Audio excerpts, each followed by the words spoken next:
पाकिस्तानियों वो पानी का निज़ाम ठीक करके ज़राअत में जिद्दत लाकर आपका मायार ज़िंदगी बेहतर बना सकते हैं, लेकिन वो ऐसा नहीं करते।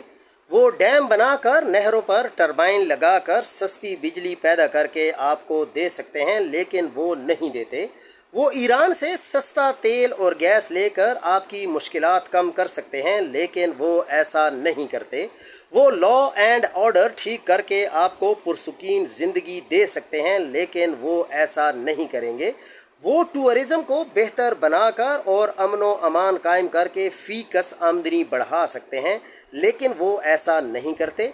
वो बेहतर और मायारी निज़ाम तालीम लाकर कौम का शुमार महज़्ज़ब कौमों में करा सकते हैं, लेकिन वो ऐसा नहीं करते।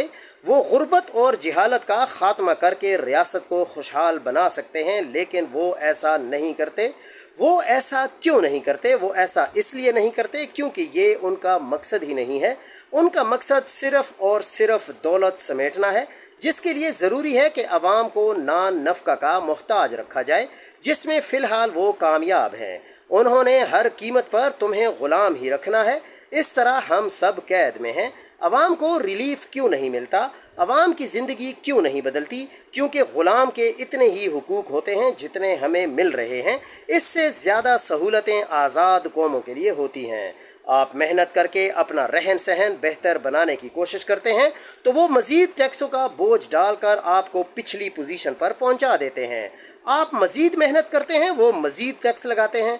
आपको वो मुसीबतों से निकलने नहीं देते, बल्कि आए रोज़ मज़ीद परेशानियां आपकी मुंतज़िर होती हैं।